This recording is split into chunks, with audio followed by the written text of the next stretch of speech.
Rahmat itu bisa jadi juga kasih sayang yang mengantarkan hamba pada sebuah solusi. Kasih sayang Allah yang mengantarkan hamba pada sebuah solusi dari masalah yang sedang ia alami. Masya Allah. Dari masalah yang sedang ia alami. Jadi kalau Allah ingin memberikan solusi, jalan keluar bagi seorang hamba untuk mengatasi persoalan yang sedang ia hadapi, itu sebelum diberikan solusi, rahmat dulu diturunkan. Rahmat. Awas. Dalilnya kita ambil Quran surah kedua Al-Baqarah ayat 155 sampai 157. 155 itu ujiannya, contohnya. 156 kesabaran dalam menerimanya. 157 rahmat dan solusinya. Ya, kita ambil langsung ayatnya, kita bacakan. Paling kiri sebelah atas. Wala nabluwannakum bisyai'. Dan setiap kalian yang hidup pasti kami akan uji dengan berbagai macam ujian kehidupan. Jadi hukum kehidupan mengatakan setiap orang hidup pasti akan bersanding dengan ujian. Ujian ini sifatnya masalah.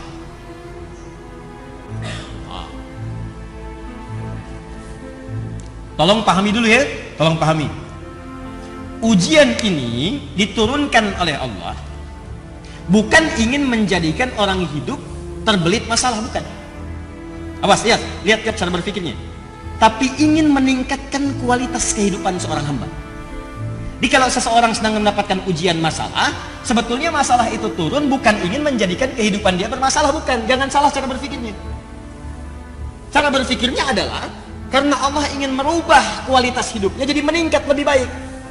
Karena dalam kehidupan dunia itu sifat ujian selalu hadir untuk meningkatkan kualitas kehidupan.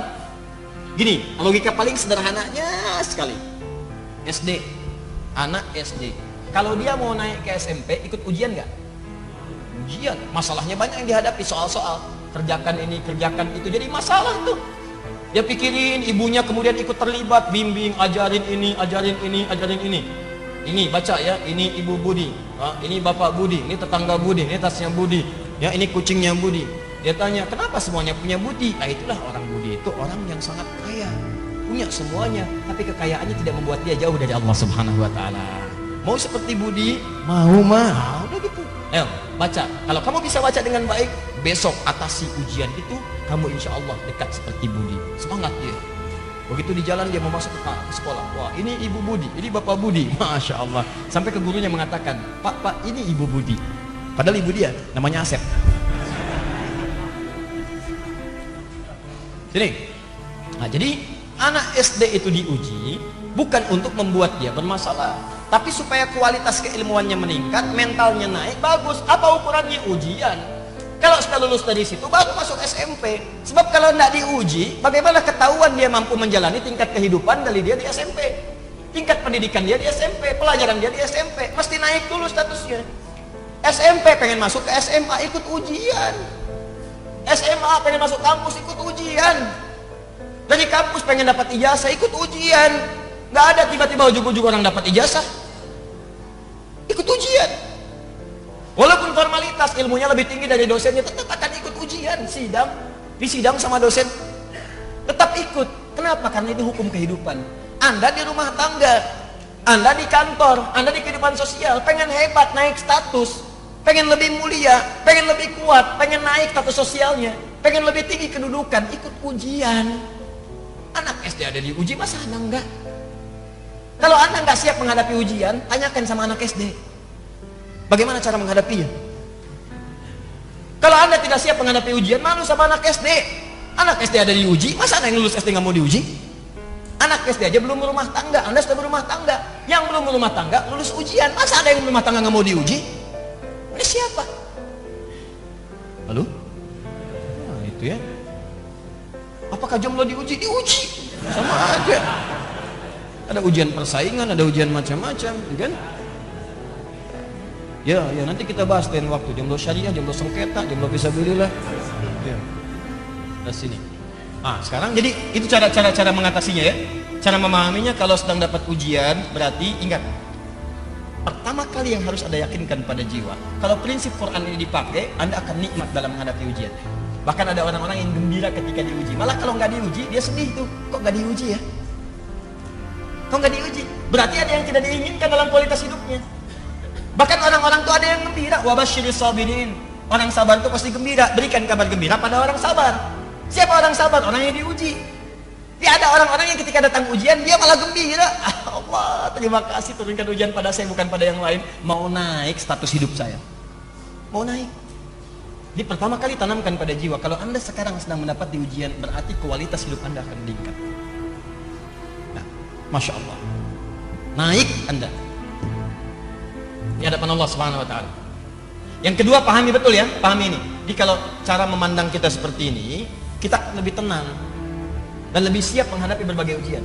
Kedua, ingat baik-baik kalimat ini. Ini kalimat Quran. Allah tidak akan pernah menguji seseorang di luar batas kemampuan. Ujian itu selalu menggunakan di Quran kalimatnya sama dengan pertama sesuai dengan kemampuan. Di ujian itu berbanding lurus dengan kemampuan. Orang yang tidak mampu mengatasi ujian gak akan diuji. Demi Allah saya katakan, ada ujian yang diberikan kepada Anda, bukan pada saya. Itu Allah memandang Anda yang sanggup, saya nggak mampu. Saya mah apa tuh? Ya, Anda yang mampu. Makanya nggak dititipkan kepada saya. Jadi Anda nggak usah mengeluh, Anda mestinya bangga. Karena kaidah mengatakan dalam Al-Quran ayatnya jelas, la yukallifullahu nafsan illa, nggak akan pernah Allah menguji seseorang di luar batas kemampuannya. Jadi kalau Anda merasakan ujian berat sekali, ya Allah, kenapa mesti saya? Why me? Kata Allah, why not? Kenapa tidak? Kamu yang mampu, Adi Hidayat nggak mampu, makanya nggak saya titipkan ujian pada Adi Hidayat. Cuman kamu yang mampu. Di Anda dipercaya oleh Allah, kenapa Anda nggak yakin pada diri sendiri? Makanya ketika ada ujian seperti itu, tanamkan pada diri, alhamdulillah saya yang dipilih. Saya yang dipilih. Tidak orang lain. Pasti ada hikmah bagi saya. Alhamdulillah ya Allah, Engkau percaya pada saya bukan yang lain, karena saya sanggup. Tapi jangan berlebihan.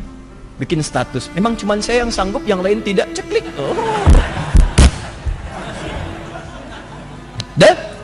Jadi kalau sudah seperti itu hatinya enak kan? Terakhir cara menyikapinya, ini saya belum ke rahmat nih. Di balik segala ujian selalu ada solusi. Ingat itu. Inna ma'al usri, setiap ada persoalan sesulit apapun akan ada solusi, bahkan yang semudah, lebih mudah daripada senyuman. Yusra.